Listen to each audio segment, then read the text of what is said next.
And good afternoon, members of parliament. And good afternoon to the gallery. You know, there are things that are important that you must do as members of parliament. It's important to read the rules so that you don't come here and howl most of the time and make no sense. You see, you see what is important. We go along with you, what you are saying, Honorable Natasha. We have great regard for your contribution. But on the day at question, on Tuesday, it's what we have been observing as the African National Congress. And it's very despicable. You see, if you are not able to begin going along with the role that women are playing within the institution and their leadership, you become a little bit not acceptable. Keep quiet, I'll give you a lecture now. So what happened? Keep quiet. So I'm saying to you, here is Natasha, Honorable Natasha, making a contribution for 2.5 years with us. Come on Tuesday, we seated in the Rules Committee. Come the men along, kick her aside, and they take over the rules, and they start running the institution. Now, how do you look at that?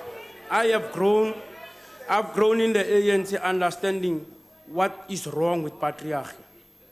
It's so wrong when men think that it's only them and only them that could make sense. Because we respected, she was so correct that we respected her and we worked with her for 2 years. But when the men came, suddenly everything is wrong. What they are complaining about, we have been working with her. Every day she makes sure she go back to her party, she re-engage her party, but she come back because you know, it was so bad when a woman is being treated in the manner I've seen it on Tuesday in front of the institution. Because we couldn't understand that how could they treat this honorable member in the manner as if she was nothing in the committee, even to learn from her. How did you arrive in what is being constituted within the rules itself?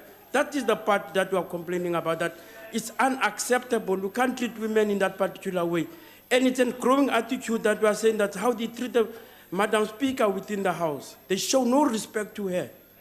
They show no respect to her. They don't understand that what does she represent. That's why to them it's easy for them to move them to say that she must go this way, vote of no confidence, because they've got no respect for women.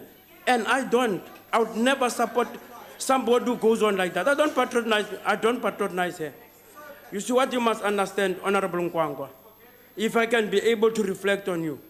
You see, within the rules, we have gone back to the EFF. We have told the EFF, make a submission. You're making it our problem. They have made a submission that what they would want us to be able to do for them is to chair the House, to come and sit here and take over. Now, these are political solutions. It's not easy like that, because it's not about the ANC. We've got 14 parties here. I mean, you are here, you have different opposition parties. And there is, an opposition party, there is the EFF, there's other parties. What do you expect us to do? What do you expect the African National Congress to do? To jump all this and go to the EFF on which basis? And this is what we have been explaining to them. The new chief whip, when you went into position, you called the EFF in V16, and we're in that meeting. We took them through, and we said to them, make a commitment of working with us so that you could be, all of us be able to improve the image of Parliament. What did they do that afternoon? It's in the morning, we're meeting with them. The same afternoon they are here, they're disrupting the president.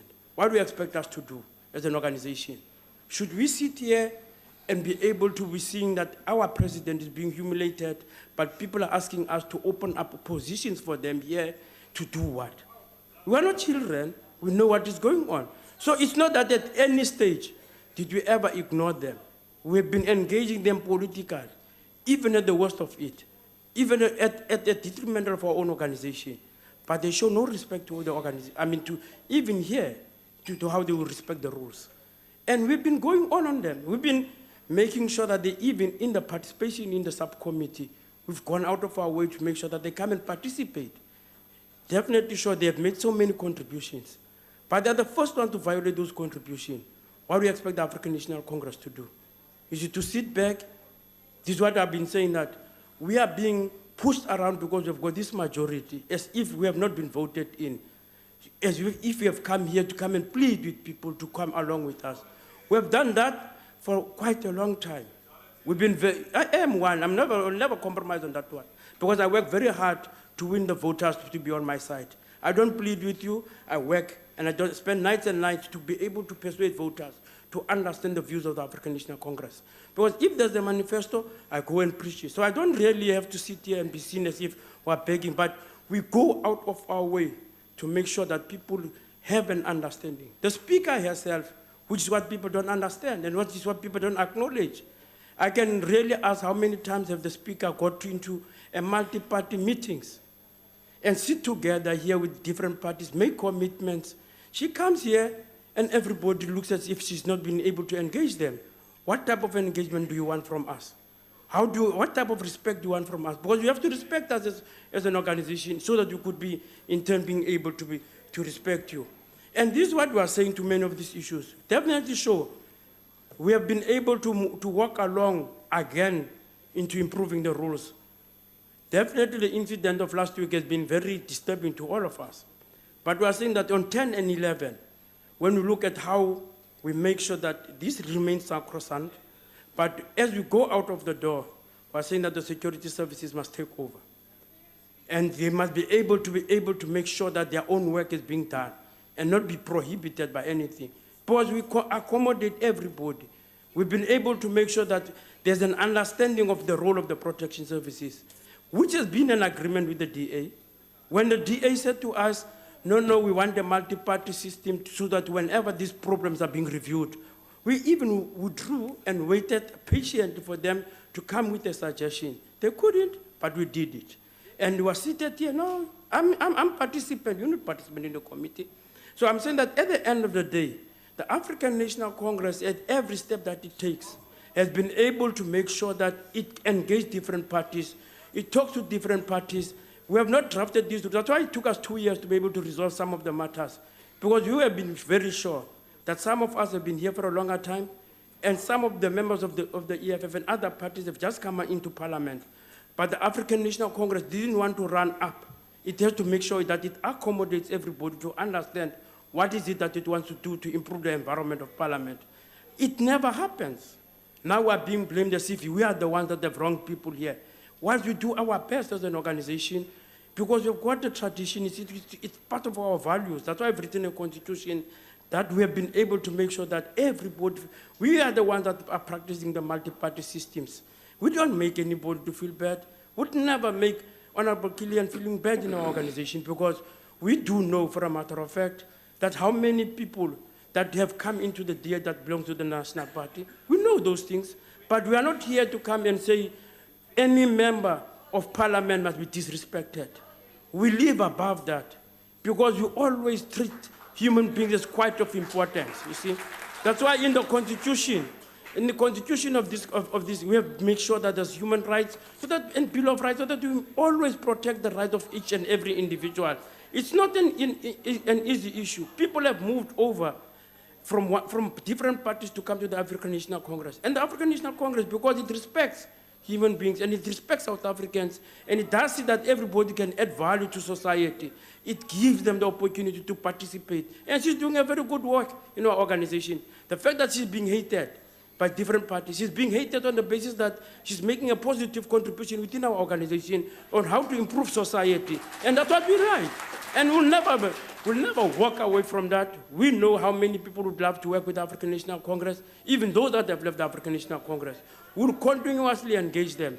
But that engagement must not come at the behest of where the African National Congress is being destroyed. We'll never destroy the African National Congress. We have worked very hard. We have sacrificed our time for the African National Congress to be what it is. But what we are saying, even for our young people, we continue to say to them, this is an organization that we value, because we have put in our lives into this organization. Even before 1990, many of them can't tell me, even before 1990, the type of sacrifices different comrades have made for this organization, they have made it on the basis that we value human life. and will always protect human life because it's very important for our society, the society that we want to build, that we should be able to feel that we are accommodating each other. There's no way, even in the rules, in the way Honorable Mtakana chaired the meetings very well, but he couldn't believe when I went to him as the chairperson of the committee that you can't treat women in that manner that you are treating them. Give them respect because it's in their interest. You see the problem of shouting when you don't understand. Because at the end of the day, you see the levels of racialism within the DA, we do know. And it's not even being said by me. It's being said by the business day on Tuesday. Onelson was doing an analysis. And quite clearly, I can tell you quite frankly, that the level of how Honorable Easthuizen gets clapping of hands and how my money gets clapping of hands shows the difference of understanding within the difference. And these are things that we don't create ourselves. We sit here and we say, here is the leader of a party, doesn't get the necessary respect. When Honorable Easthuizen comes here, there's good shouts and good no. But all this... The Honorable Steenhuisen. Oh, Honorable Steenhuisen. Thank you, Madam Speaker. Okay, thank you very much. Thank you, my good friend. So I'm just saying that we have not, at any stage, have we come here, we wouldn't have abandoned the armed struggle if we wanted to, Honorable Binda, if we wanted to promote violence. We would never have abandoned the armed struggle. We have abandoned the armed struggle because we respect human life. That's why we are engaged in guerrilla warfare. We're not engaged in full combat. Because the guerrilla warfare, we knew that we have to protect the lives of our people. We have to even protect those that were our own enemies. All these things, we do them because it's in our culture, it's in the fact that Ubuntu is with us. We are Africans, and we respect that human life. Even at the worst times where people would sell us out, we're always knowing that we'll give you the second time to be able to repent and work with us. And that's the African National Congress I know.